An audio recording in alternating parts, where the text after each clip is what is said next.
Children at Six Nations at the Mohawk Institute.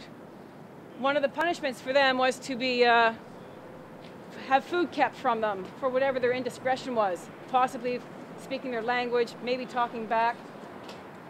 And like Harry Potter, they were sent under the stairs in this closet under the stairs where food would be kept from them, except for water, salt water, and bread. The salt water made them gain water. They retained water, so they still looked somewhat plump when the investigators would sometimes come by. So they'd haul them out of that little room under the stairs and show them off. Yes, see, all the kids are fine, no bones showing here. But these kids were starving, and they knew that after about 2 weeks' time, that's when they could get them out of that closet under the stairs. They would keep them there for 2 weeks, eating bread and water. It was a horrible place. This is all new news to me. I had no idea. My grandmother doesn't even know what a residential school was. She thought she had it bad at the orphanage. The last 10 years of her life, she lived at Iroquois Lodge at Six Nations. And when she would talk about her time in the orphanage, the other members of the lodge, the old folks' home, would listen and shake their head and say, yes, but I went to the mush hole. And she had no idea what that meant.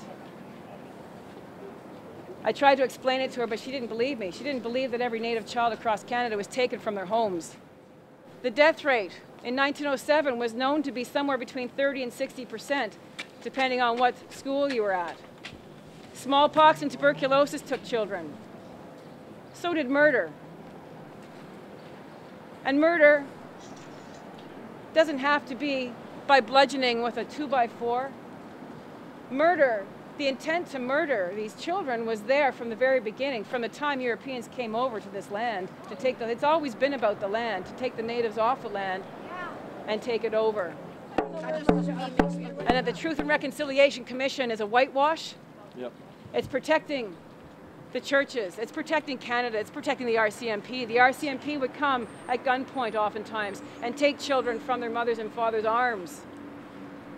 It was illegal for you to keep your child. Duncan Campbell Scott made it a decree, he made it a law, that every Native family had to give up their child from the age of 5 onwards. You had no choice. This is Kevin Annett with the friends and relatives of the disappeared, and I want you to listen to Word of Mouth Wednesday.